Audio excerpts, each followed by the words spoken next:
Hello, आवाज येतोय? Hello, आवाज येतोय का? ओके.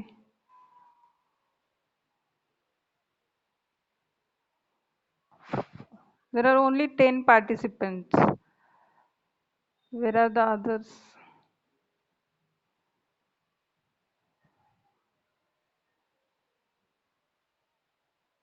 कुठे गेले बाकीचे सगळे?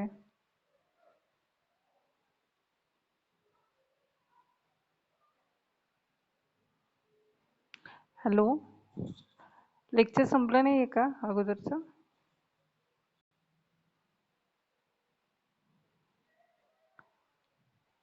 अरे बोला.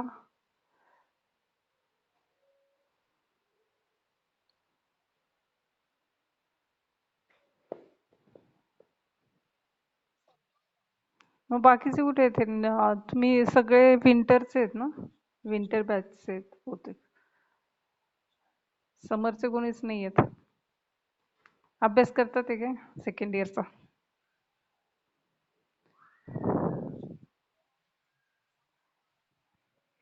हम्म.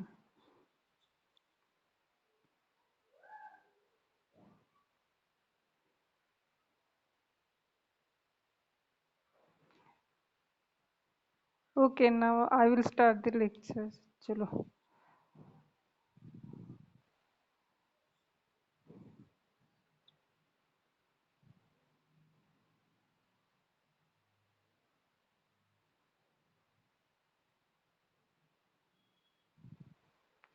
So next topic is uriatric calculus. Okay, yesterday we have seen the renal stone or renal calculus. Now today's topic is uriatric calculus. Okay. So what is uriatric calculus? That is stone in the ureter. Okay, stone in ureter, but its birth is at kidney. Okay, though the stone is present in the ureter, and it is called as uriatric calculus, but the birth of that calculus or stone is in kidney. Okay, it is first when it enters, when the ureteric calculus or the calculus or stone that enters into the ureter, it is round or oval. Okay, can you see the screen? Is it visible? Screen is visible, na?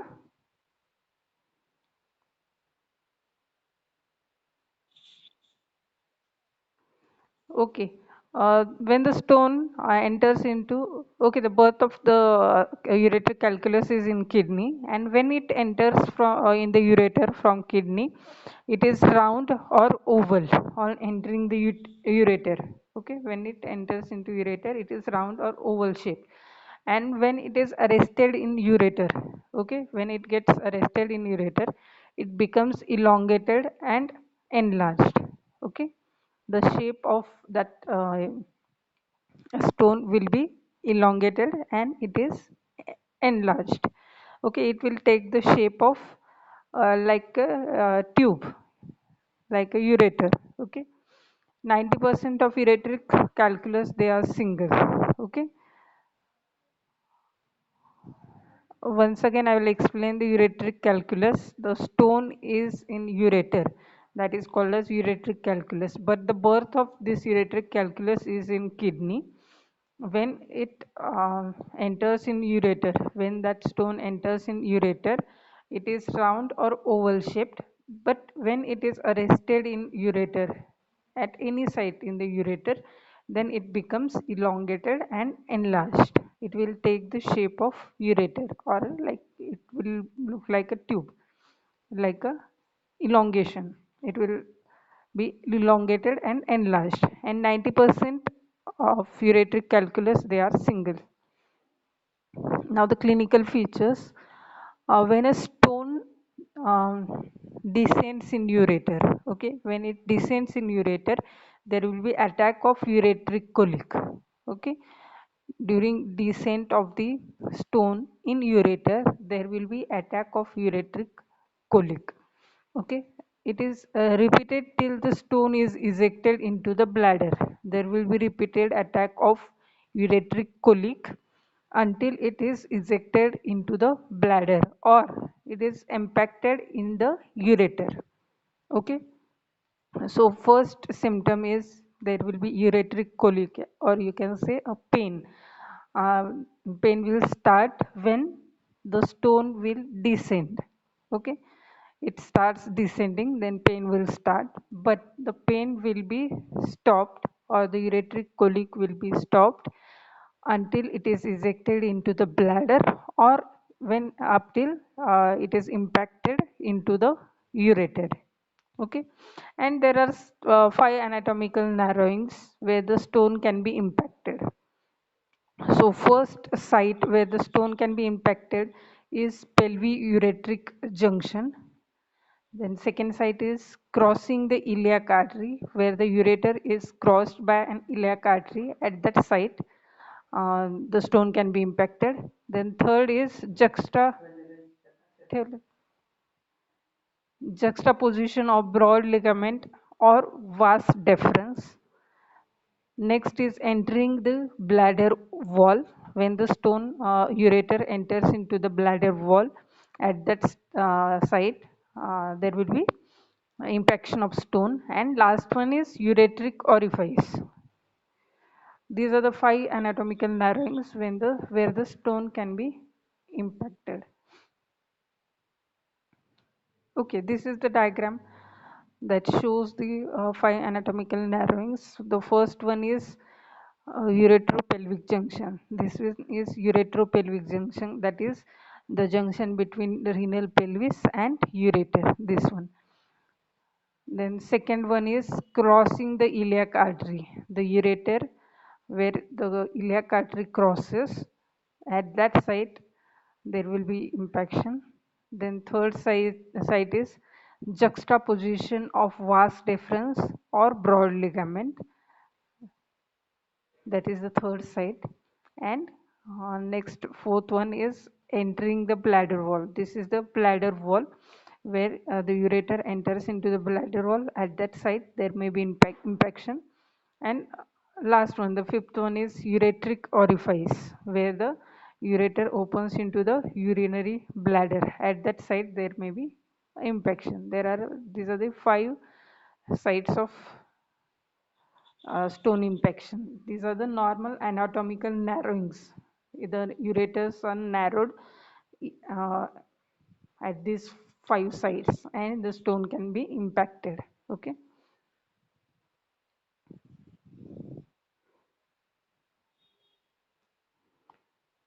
So when the stone is impacted in the ureter, uh, in these five sites, one of the five sites from this, then the ureteric colic may cease. Okay, so first clinical feature is ureteric colic in upper one third. Okay, when the stone is impacted in upper one third of ureter, the symptoms will be similar to the blockage of pelviureteric junction. That means when there is any blockage at pelviureteric junction, the symptoms will be similar, like there will be uh, hydronephrosis may be present. Okay. Then second is when the stone in middle one third, impaction of stone is in middle one third, then colic is anteriorly and at lower level of kidney. There will be pain in anterior side and at the lower level of kidney. The pain is referred along the two branches of genitofemoral nerve. There will be referred pain along the two branches of genitofemoral nerve. And the testes, it may be referred to testes in males and labium major in females. And secondly, that pain may be referred to the anterior surface of thigh. Whenever a patient of ureteric colic comes to you and when the stone is in middle one third, there will be pain on anterior side of abdomen and at the lower level of kidney. Along with that, there will be referred pain. That means if the pain is present in the males, then it is referred to testes, and In females, the pain will be referred to labium major, and uh, also patient will tell that there will be pain in anterior surface of thigh. So pain is referred along the two branches of genitofemoral nerve. There will be retracted testes due to spasm of cremasteric muscle. Because of spasm of cremasteric muscle, there will be retraction of testes in males, and the testes are tender even after the attack has ceased. Okay, testes will be tender even after attack has ceased.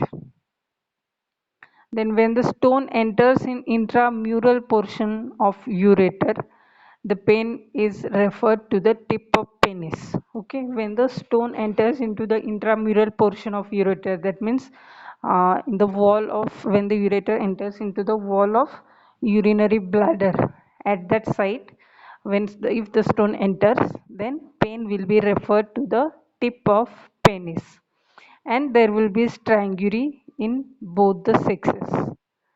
Now, what is strangury? Tell me what is strangury.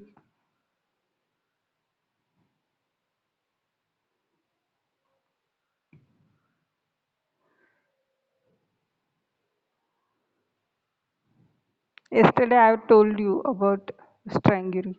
What is strangury?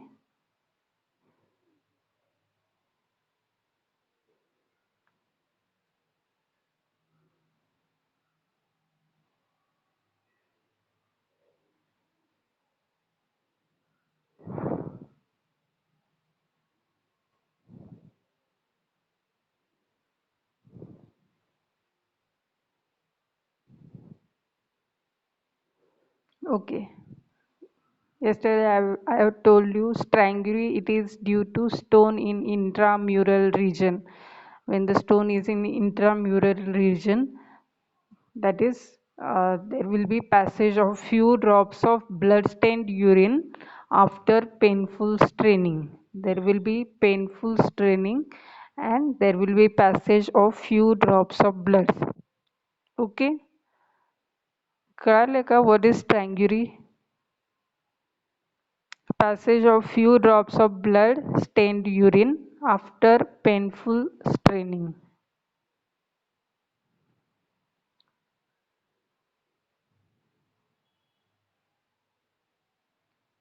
So there will be strangury in both the sexes.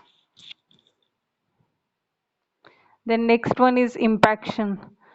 On impaction of the stone, the attack of colic will pass off. Okay, as I told you earlier, when the stone is impacted or when it enters into the bladder, then the attack of ureteric colic will pass off. There will be just dull pain in iliac fossa, which aggravates on exercise, and it will ameliorate by rest. When we exercise, then there will be aggravation of ureteric colic, and it is ameliorated by rest. It is associated with backache due to distended renal pelvis. Okay, because of distension of renal pelvis, there will be backache. Sometimes cessation of pain due to false diverticulum, and the severe pain for 1 to 2 days gradually subsiding suggests a complete obstruction. When the severe renal pain, when it subsides after 1 to 2 days, it will suggest that there will be complete obstruction of the, there will be complete obstruction, and the stone must be removed, or there will be renal or atrophy may occur. Okay. Then next symptom is there will be hematuria, that is blood in urine. Per abdominal examination show tenderness and rigidity of some part of course of ureter may occur. There will be tenderness and rigidity of some part of on the course of ureter. Rarely the stone in the lower part of ureter may be palpated on per rectal or per vaginal examination. Okay, these are the clinical features of ureteric calculus. कळालेत का? Or shall I repeat once more?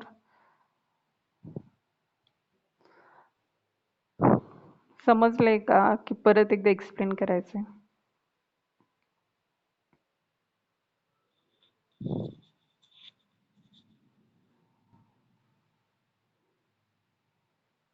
सगळे जागे आहेत की झोपले lecture चालू करून?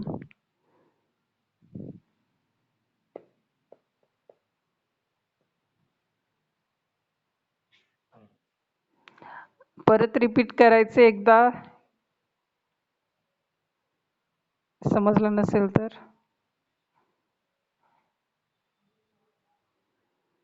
Okay, shortly I will explain it again. Okay, ureteric calculus. When the stone is in ureter, it is called as ureteric calculus. But the birth of that stone is in kidney. From kidney, it will descend into the ureter. Okay, first when it enters into the kidney, sorry, when it enters into ureter, it is round or oval in shape, and when it is arrested in ureter, when it is impacted or when it is arrested in ureter, it will takes its shape.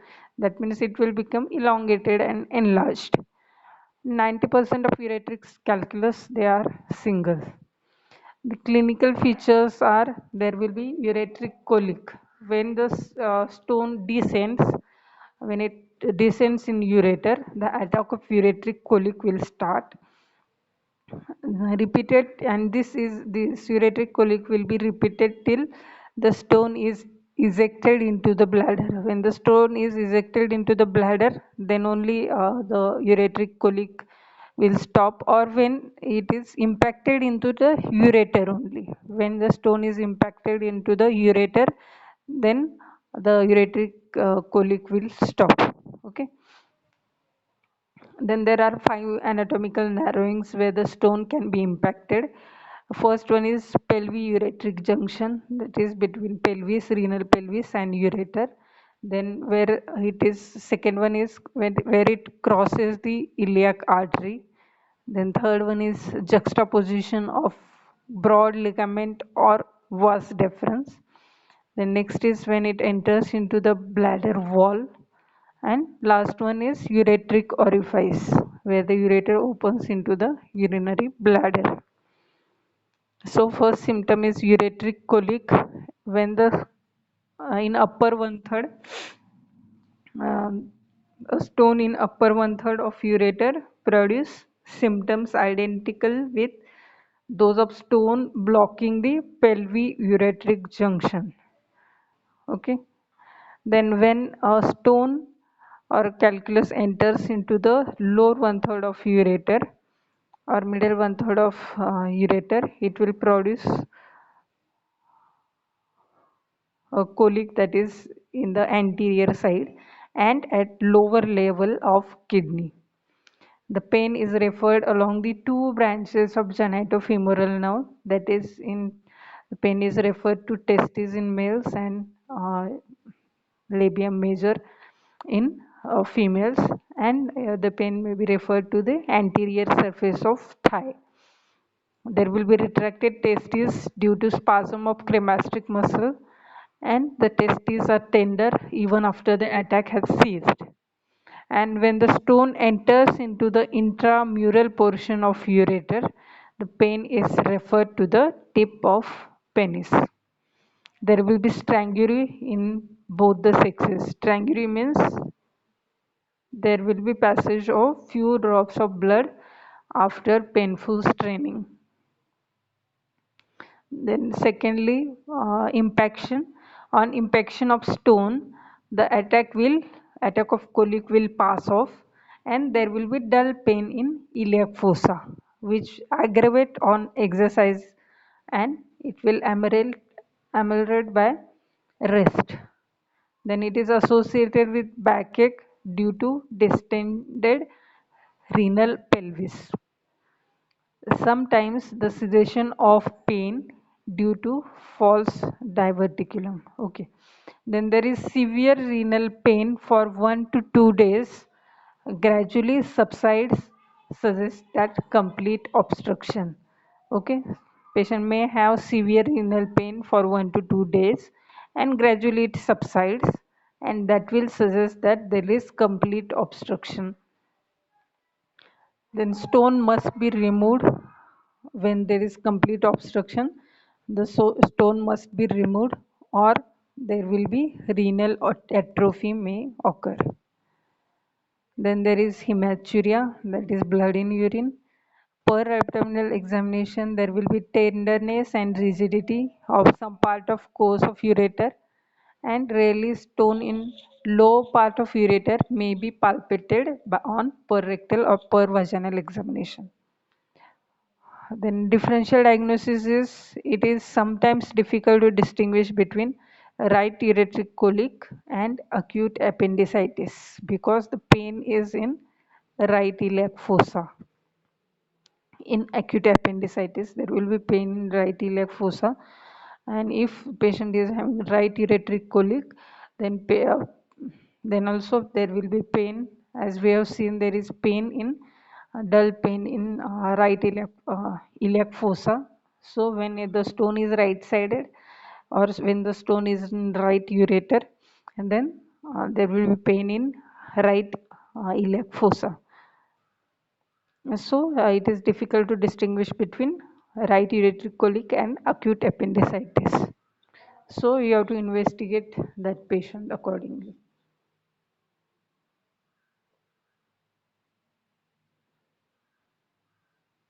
Okay. Uh, Lastly, what will the okay? What investigation you will carry out for this patient, ureteric calculus?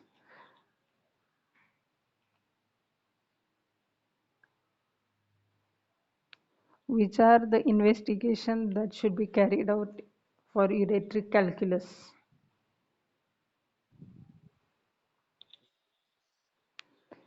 Urine test, it will suggest what it will suggest.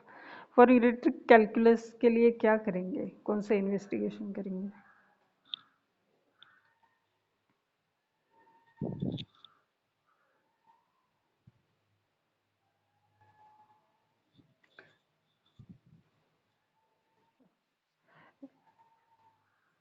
Okay, then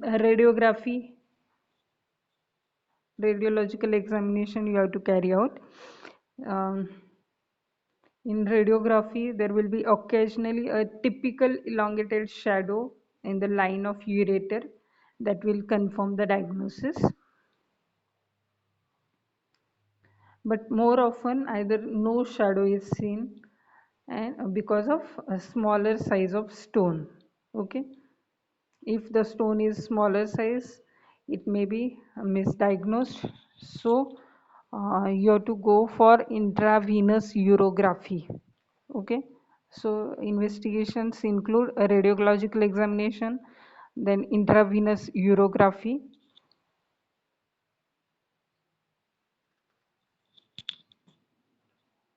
then cystoscopy. Okay, now the treatment of ureteric colic. The treatment includes, if there is pain or when the patient comes to you with ureteric colic, that is pain in because of stone, then you have to give morphine. It is the best drug to relieve the severe pain. Okay, the morphine is given, morphine 15 milligram is given to relieve the ureteric colic. Okay, and there are other some smooth muscle relaxants, those that may be given for to relieve the ureteric colic.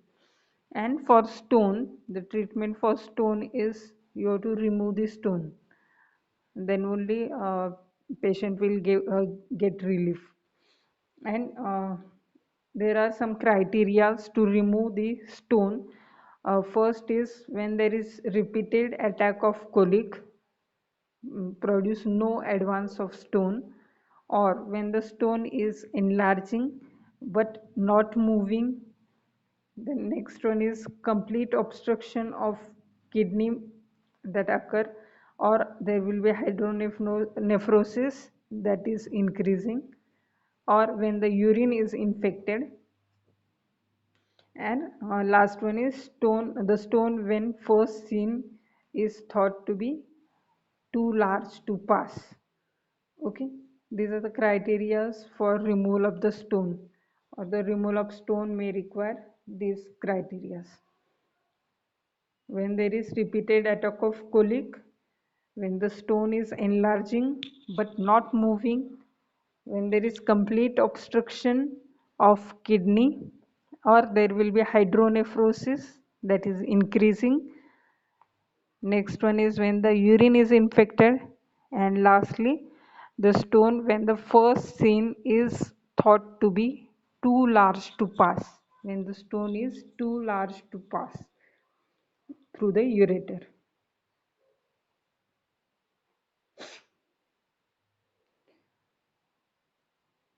Then there is instrumental treatment and operative treatment. The operative treatment is ureterolithotomy. Then when the stone is impacted in upper one-third ureter, or when stone is impacted in lower two-third of the ureter, this ureterolithotomy, that is the operative treatment that has to be done.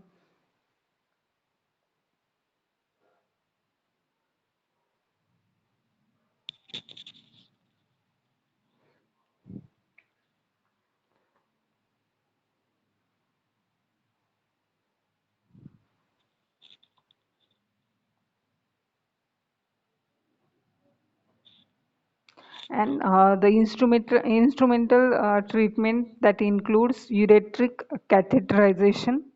First treatment that is under instrumental treatment is ureteric catheterization. That is when a small stone of half a centimeter or less in diameter that is arrested in any part of ureter often passes after ureteric catheterization. Then next is Dormia basket. That this can be used for stones in the lower third of ureter. The Dormia basket is the stone catching basket that is used. The basket is introduced just from the side of stone, then it is opened and it encloses the stone, and you have to withdraw that basket. That is these are the instrumental treatment. Okay, so what was the yesterday's homework? Do you remember? क्या दिया था homework?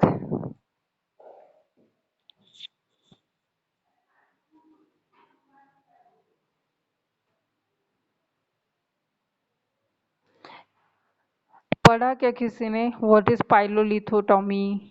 What is extended pylolithotomy or nephrolithotomy, nephrectomy, etc.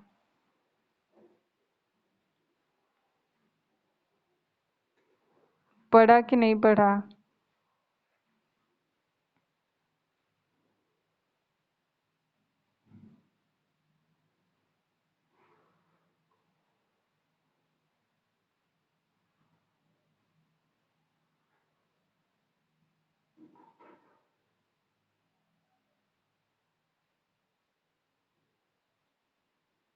किसी ने भी नहीं पढ़ा है?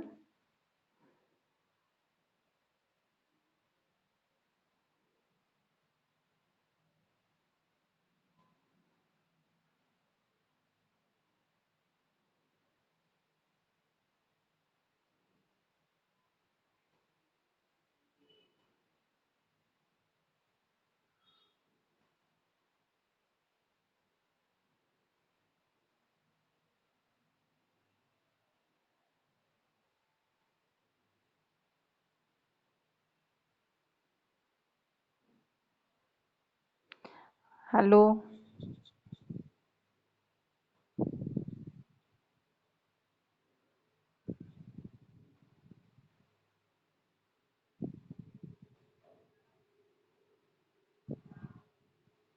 Okay, what is pylolithotomy?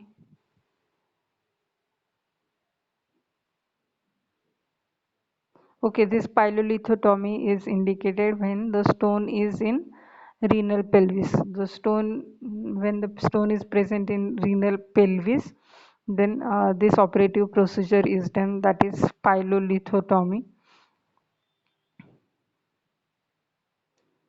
Okay, for operative procedures, there are some general remarks. That is, those mm,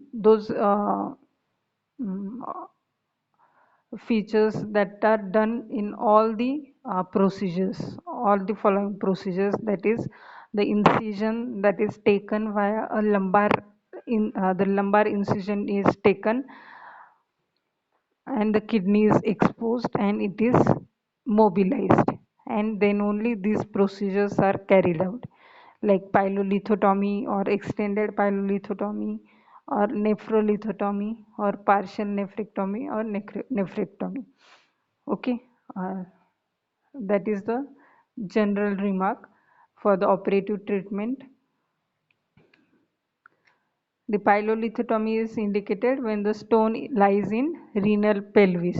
Okay, stone is in renal pelvis, then pylolithotomy is done, and a stone should be, the pelvis is when the stone is in extrarenal pelvis. When the stone is in extrarenal pelvis, the renal pelvis has two parts. Some part is in kidney and some part is outside the kidney. So pylolithotomy is done when there is when the stone is in extrarenal compartment. Okay, extrarenal pelvis. Then pylolithotomy is done.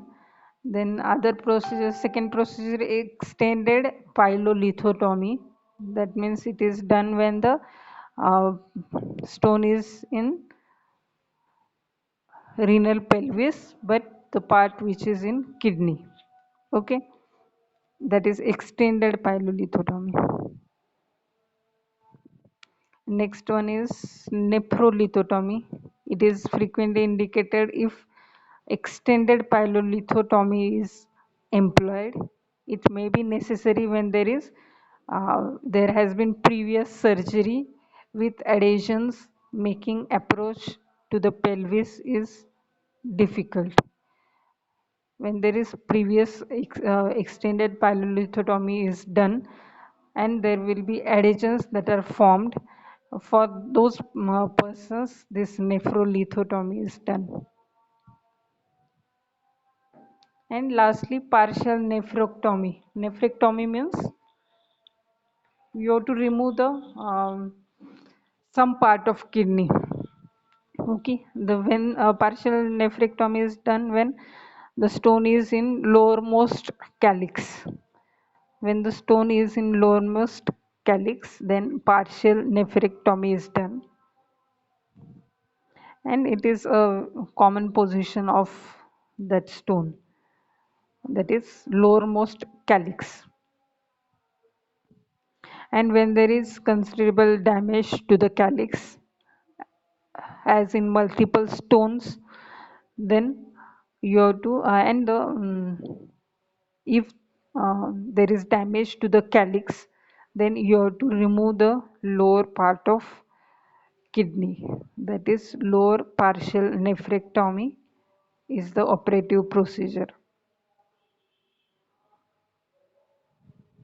And if that damaged calyx is not removed, then its dependent position will encourage further stone formation. There will be stone formation if that damaged calyx is not removed. So when there is stone in the lowermost calyx and when there is damage to the calyx, considerable damage to the calyx, then you have to go for lower partial nephrectomy. You have to remove the partial part of kidney. Otherwise, if the damaged calyx is not removed, then there will be Again there will be stone formation. Then last procedure is nephrectomy. It is indicated when the contralateral organ has been proved to be perfectly healthy. That means if the other kidney is perfectly healthy, then nephrectomy is done. That is removal of kidney.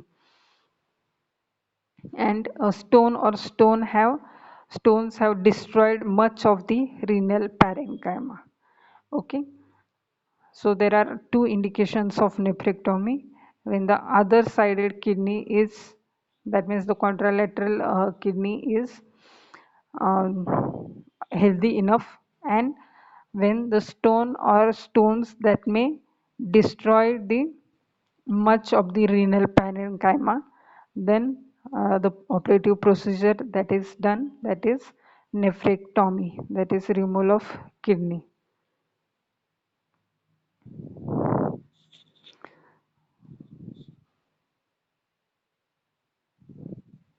Okay, so any difficulty in uric calculus?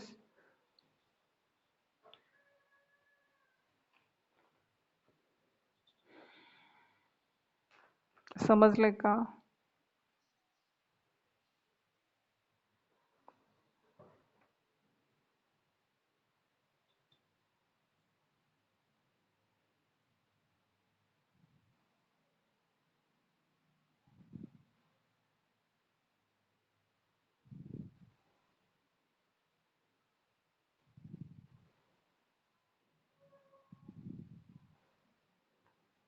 Okay, is there any difficulty?